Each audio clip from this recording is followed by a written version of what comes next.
रुक करते हैं अगली खबर की ओर। अमेरिका के पूर्व राष्ट्रपति डोनाल्ड ट्रंप तो हमले में बाल बाल बच गए, लेकिन इस अटैक ने अमेरिका में बहुत बड़ी बहस खड़ी कर दी है। सियासत ही नहीं, आम लोग भी इस बहस में खूब हिस्सा ले रहे हैं। कुछ इसके पक्ष में है तो कुछ विपक्ष में। यह बहस बहुत खास है क्योंकि इसे लेकर के कानून बने तो अमेरिका में हर साल होने वाले हजारों मर्डर पर पूर्ण विराम लग जाएगा। जिस गन कल्चर के कारण अब तक लाखों लोग मारे गए हैं, उसे लेकर के इस बहस में क्या कहा जा रहा है, आपको भी जरूर देखना चाहिए।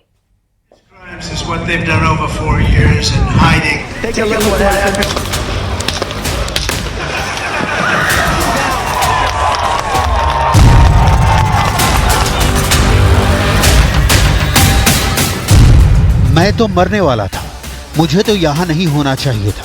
सबसे अविश्वसनीय बात यह थी कि मैंने ना सिर्फ अपना सिर घुमाया बल्कि बिल्कुल सही समय पर और सही तरीके से घुमाया। जो गोली मेरे कान को छू गई वो आसानी से मेरी जान ले सकती थी।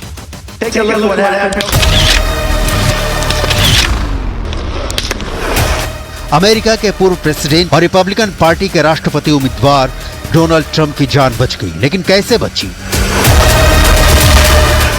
शूटर से ऐसी कौन सी चूक हो गई कि 8 राउंड गोलियां दागने के बावजूद उसका वार खाली गया? इस सवाल का जवाब अमेरिका की तेज तर्रार सीक्रेट सर्विसेज तलाश रही है, जिसमें अब तक सिर्फ 2 पॉइंट क्लियर हो सका है और ये दोनों सिर्फ संयोग हैं, ना कि सीक्रेट सर्विसेज का एक्शन। इसके आगे आपको दिखाएंगे कि जिस 20 साल के हमलावर ने ट्रंप पर गोली चलाई, उसके पास बंदूक कहां से आई, किसने दी, शार्प शूटर को ट्रंप को शूट करने का ऑर्डर किसने दिया, किसने की थी ट्रंप की जान लेने की साजिश।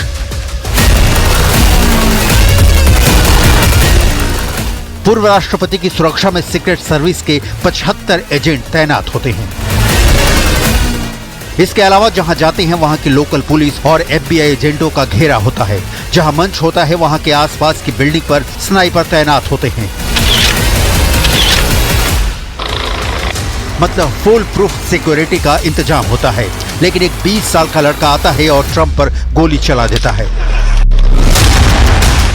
संयोग से गोली कान को छूती हुई निकल जाती है और ट्रंप बच जाते हैं। इस घटनाक्रम को पूरी दुनिया ने देखा, लिहाजा सवाल तो खड़े होते ही हैं कि उस दिन ऐसा क्या हुआ कि ट्रंप की जान जाते जाते बच गई। ऐसे बच गई डोनाल्ड ट्रंप की जान। वजह नंबर 1, शूटर के पास असॉल्ट राइफल मिली। इस राइफल से 400 से लेकर 600 मीटर तक की दूरी पर निशाना लगाया जा सकता है। राइफल के चेंबर में एक साथ कई गोलियां होती हैं, जिसकी वजह से इसकी स्टेबिलिटी उतनी अच्छी नहीं होती। तो ये भी संयोग था क्योंकि शूटर के पास स्नाइपर गन होती जिससे एक बार में एक ही फायर किया जा सकता है, तो इसकी स्टेबिलिटी और निशाना चूकने की गुंजाइश बिल्कुल नहीं होती।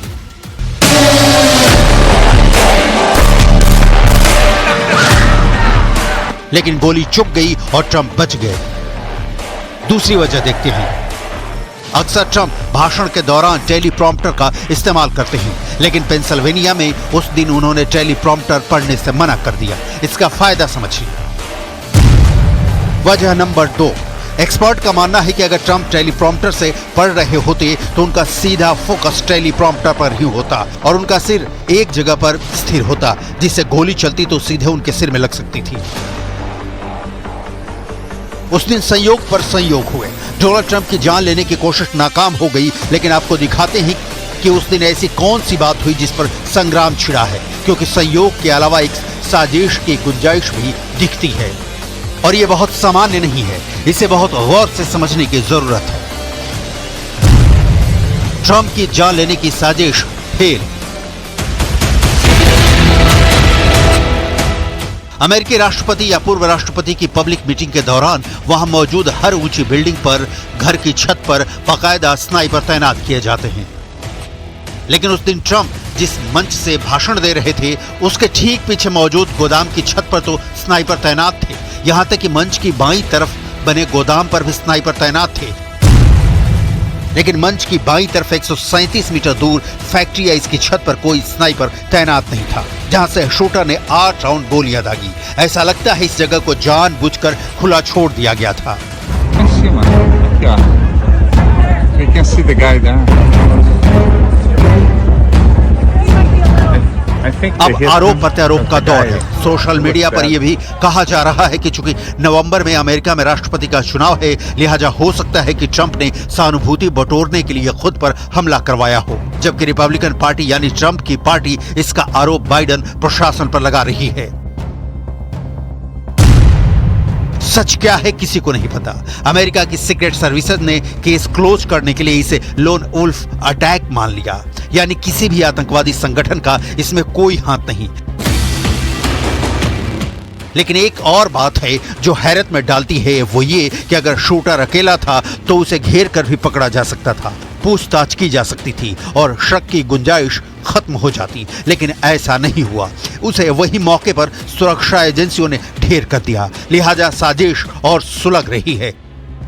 लेकिन जिस लड़के के हाथ में बंदूक थी वो कोई अचंभा नहीं था, यह अमेरिका के गन कल्चर का नतीजा है। आपको आंकड़े के जरिए दिखाते हैं कि कैसे अमेरिकी गन कल्चर वहां के लोगों की जान ले रहा है। अमेरिका में गन इस तरह से मिलती है जैसे किसी स्टोर से सब्जियां और फल।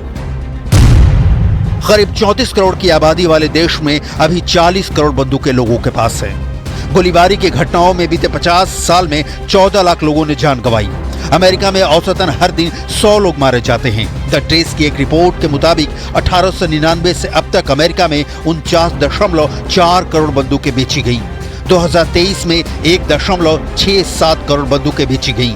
2024 में हर महीने करीब 14 लाख बंदूकें खरीद रहे। इस साल जनवरी से अप्रैल तक करीब 55 लाख बंदूकें खरीदी जा चुकी हैं। सवाल है, लोग बंदूक के इतने दीवाने क्यों हैं? क्यों हर दूसरे को चाहिए जान लेने वाला हथियार? इसकी वजह आपको ग्राफिक्स के जरिए आगे दिखाएंगे। अभी कुछ देशों की तस्वीर जहां अमेरिका की तरह ही गन कल्चर फल फूल रहा है। 10 देशों की लिस्ट देखिए जिसमें हर 100 आदमी पर कितनी बंदूकें हैं। टॉप पर है अमेरिका 120.5। दूसरे नंबर पर है यमन 52.2। तीसरे नंबर पर है सर्बिया 49.1। चौथा है मॉन्टेनेग्रो 39.1। पांचवा है उरुग्वे 34.7। छठा कनाडा 34.7। सातवां साइप्रस 34। आठवां फिनलैंड 32.4।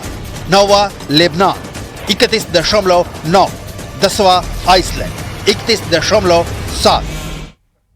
और चलिए फिलहाल इस बुलेटिन में इतना ही। आगे आपको दिखाएंगे म्हारो राजस्थान। नमस्कार।